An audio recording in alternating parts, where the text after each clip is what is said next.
Deep breath. Spiritual warfare. Spiritual warfare and mental Health.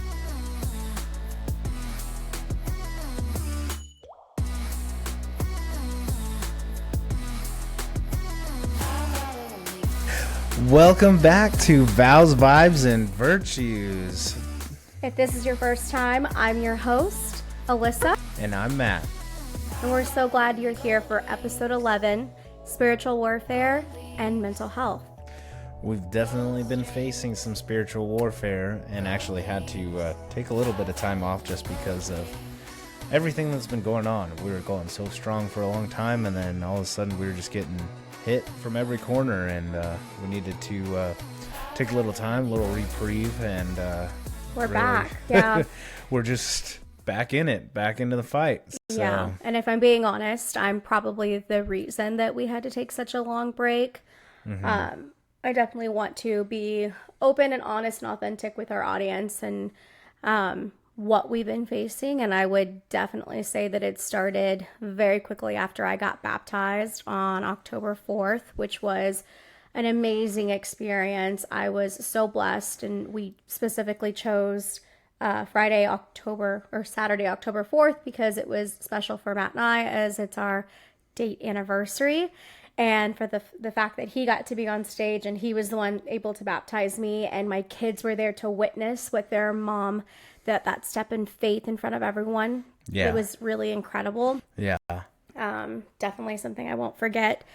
But again, shortly after that, we've just been, like Matt said, it feels like we've just been hit in every direction, and my mental health has struggled. I have been dealing with severe anxiety, Yeah. slight episodes of depression, and it kind of comes and goes in waves. And I think that it's important that we do openly talk about it, and that it's okay to need help, and it's okay to admit, hey, I'm struggling, because I know for a fact that I did not want to admit. I don't like to admit defeat. I don't want to be honest about it. And you were clearly witnessing what was happening, and you were supportive and told me, okay, well, we need to go talk to the doctor. We need to, let's figure out what's going on. Yeah. It's okay to need medication temporarily if you need it, or long term if you need it, depending on the severity of it. Right. And I was very vocal to Matt in these past couple of weeks that I need to go back into therapy, because the enemy is trying to attack in areas with my relationships, whether it's with my children or my marriage or my family, to the point where I either don't want to get out of bed, or even to get myself a shower sometimes has been a struggle. And you feel isolated. I feel isolated, and that's not okay. That's not my personality. And so I'm actively being an active participant in my recovery and my healing, so that I can get back to where I know that I need to be. Yeah. And it's okay. Like I said, it's okay to need that help, and take the time that you need for recovery. And I'm not going to let the enemy win. Yeah, I think it's important that, people know that it's not just being able to talk to other people. It's not just being in the Word. There are issues in this world, because we live in a sinful world, that are that cause your body to have issues with certain things, cause chemical imbalances, cause all kinds of diseases and things, and mental health is part of that. So needing medication to assist in combating the lows of depression and the issues of isolationism, all that stuff, and anxiety. Yeah. There are medications that do help with that, and some of them can be used long term to your benefit. Now, I don't think all of them are beneficial. Some of them can be quite addictive, and people Sure. can get addicted to those drugs, so that's something you need to be mindful of. But when you're taking them under direct supervision of a physician, and you're going to see a therapist who is also recommending medication that you take from your general practitioner and all of that, you're working as a team, Yeah. then it can be very helpful. And whether it's long term or not, I mean, those drugs are there to help us. I mean, as I was telling a friend recently, that God created the world, God created all the natural things in this world, and they tend to look at things um, as a holistic nature and say that, oh, well, if it came of this world, then it's good, then God made it. Well, God also made the scientist, and God gave that scientist the knowledge and the ability to make that discovery that created Right. Yeah. those drugs. And so God is in everything. Man does not create anything. Every creation comes from God, whether it's through the knowledge and ability that he gave the scientist or through his direct creation of the world in itself. So everything comes from God. It's how it's used by Right. us And I that think, can be corrupted or yeah. can Well, like be you mentioned, an not issue. abusing it, that's huge. And you've got all these resources between medication if you need it, therapy, but also what's huge is God putting certain people in your circle, like those family members, those friends that you can lean on. Like, you need to be able to be honest with them and let them know, hey, I'm struggling. I'm here. Like, don't take it personal. And I've received nothing but support from friends and family during this time. And that's huge. Yeah. And I know not everyone is as lucky to have that support system. Right. But I also do think that as a society, we are doing better about being vocal about mental health. Like, Yeah. more and more people are talking about it, and I don't think anyone should be ashamed, and no one should ever feel like they're ever alone Yeah. in this. It's the old adage that it's all in your head. So people in previous generations, previous years, so you say it's all in your head, that means it's not real. When in reality, your brain is just another part of your body that can have issues. I mean, an aneurysm is real. It's in your head, So things that are like that depression and anxiety and any kind of psychosis, those are all in your head, but they are very real issues that require Well, medication or treatment or therapy or God all says kinds of that different our things. body is a temple, and why would our brain be any different? Right, exactly. So it's important to recognize that you need help. It's important to know that just because you're a Christian, just because you're on the right path, doesn't mean you're not going to face issues. As a matter of fact, when you straighten your life out, that's when the devil's going to attack you, because he wants to keep you in sin. He wants to keep you comfortable when you're in a sinful nature. Even if you're a Christian and you're not actively practicing Christianity, you're not actively going to church, you're not actively witnessing to other people, he will keep you comfortable in that, because it's like, okay, well, I may have lost him, but at least he's not reaching out to anybody else. At least he's not trying to spread God's fame. He's not fighting the battle. He's a silent observer here. So I'm going to keep him comfortable in what he's doing, so he's quiet. Yeah. And then when you break out of that and you start going out, you start your outreach, you start this podcast where you're trying to reach other people, you start going to church, you start witnessing to your friends, the devil's like, hold on, now I've got a warrior here. Now I've got to attack. Yeah. And that's when he just goes full on and he hits you as hard as he can to knock you down, so you go back to being quiet. Yeah. Because then you're not a problem for him. Well, I experienced that exact thing, just recently, last weekend, I had been looking forward to this Women of Joy conference, Yeah.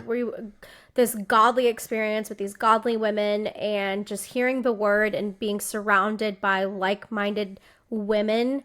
And I had been looking forward to this for months. Like, we bought tickets at the beginning of the year, so, we were counting down the days.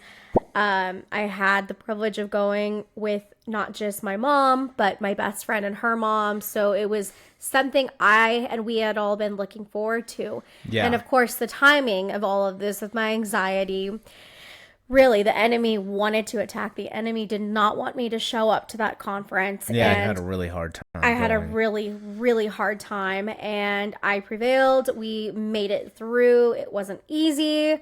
Trust me, my anxiety was navigating crowds like that. You know how, like, I get very claustrophobic. So In any situation. in any situation, but then you add on the added stress from the anxiety, sweaty palms, hyperventilating, like, okay, we gotta get out of here because this is becoming too much for me. Yeah. But you went and you did it. And I did you it. proved that you could do it. That I could do, and I wasn't gonna let him take it away from me because I knew that I needed to be there, and I'm so incredibly glad that I did. Yeah. That's awesome. I'm glad you got up and I'm glad you went. And yeah, I think it was really good for you. And I think it was really good for your mom too to go. I think she wouldn't have gone if it wasn't for you. 100%, So it was definitely a great thing for her to go. And it's just important to keep going. Even when you're in trouble and you're having issues and you're having these downtimes, just to remember to keep fighting. And staying in the word, like, I'm really taking this time to, I've got a devotional, my best friend and I, like, we're every day, like, any way that you can get, and it doesn't have to be, like, you don't have to sit there and just read a whole book. Like, if you can get in a phrase or start a little devotional or anything to help you keep grounded and keeping your eyes on the Lord, like, that is what we need, and that's what my priority is right now. Yeah, it's just the little things, especially when your depression or your anxiety is hitting you hard. It's the little battles that mean the most. And you just stack those little battles on top of each other and you keep going and you make yourself there. Yeah. You make yourself get there.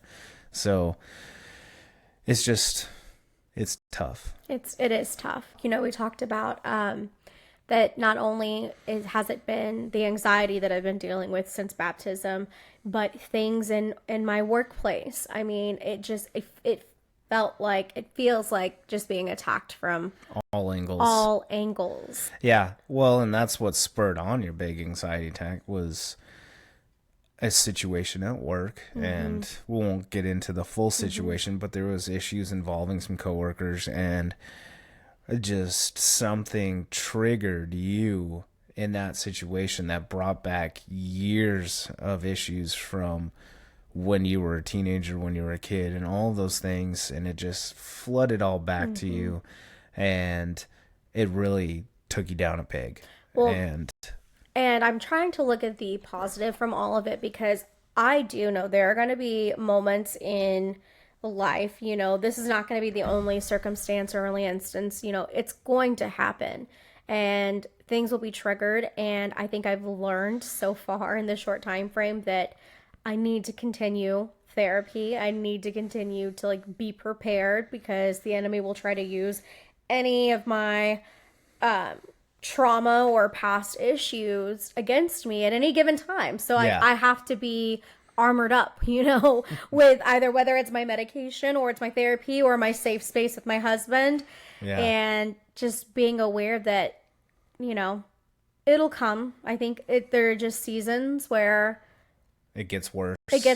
And then there's really good seasons. And at the end of the day, just staying as proactive and happy and on top of things as I can. Well, and it's gearing yourself up before you go into the battle, you know, preparing yourself for the next step. Just like last night, we took the kids out trick-or-treating. You knew you were going to be surrounded by a lot of people. And so you're like, okay, I've got my anxiety med. I'm ready to go. Yeah. And we're going to go. And if I start feeling antsy, then we'll just go. We'll just go. And we went out, we had dinner, and there was a big crowd at the restaurant we were at, and I think I freaked out more than you did. It was really like I don't like big crowds either. I'm not a people person. I prefer to be out in the country and be by myself. And I would prefer if we didn't have any neighbors at all. Yeah. But which is so sad. Like, we are genuine people. Like, we do love people. We love to be by ourselves. We're just looking, we're ready for that life. We've talked about it. Yeah, I want that. Couple acres, just some chickens, and just being by ourselves. And yeah. But last night we went out to the restaurant and you did great, and we got the kids together, and then we went out trick-or-treating, and we were out there until the kids were done. Yeah, I think I wanted to keep going. Yeah. And Wade said, "Nope, ready to go home." My legs are hurting. My short little legs. And Lana, one more house, so Yeah. we ended Lana up having... was booking it. Every house, she was like, "I gotta get that candy." Oh my gotta gosh! run up But the then steps. you know those steps, they freak me out because she's going fast. Like, slow down, baby. Slow And she's down. normally clumsy, but she did not fall down a single time yesterday. I was impressed. We did not want to But they had a great time, though. did not want to end up in the ER for Halloween, and it was a good time. yeah, it really was. So I think that's all that I had for today. All right. Yes. Well, we appreciate you guys watching our episode. If you liked this episode, please hit the like and share, and please reach out to us. Give us a comment down below, and go check out our Vows, Vibes, Virtues website and check out what we have to offer there. Become a member to the channel, become a member to the group, and we want to connect more with you guys. We want to connect more with you guys. We're really trying to grow this channel into a cool community that we can really rely on each other, and I would love it if we could hit 100 subscribers by the end of the year. That would be awesome. That would be great. And just keep on growing this community so we can really be there for each other. And we want to know, what conversations, what topics do you guys want to hear? I mean, we're here for not just us, but for you guys. And I think everybody's got to be an active participant in this. And thanks for everybody that came by our booth a couple weeks ago at the Fall Fest and filled out a little card and grabbed a bookmark and came and checked out our booth or took the time to stop. We already announced a couple winners from the free raffle that we gave away, and we'll get those out to you soon. And then we'll be back in Lavon. We'll be doing another vendor show on December 5th or 6th. I will put the date for sure down in the comment below. And if you're local, you're in the area, come check us out. Please come. We'd love to grab a free bookmark or something, and have or a sticker. Conversation. Yeah, and come meet us. So anyway, thanks for stopping by, everybody. Have a great day. Thank you, guys. Thank you, everybody. Bye.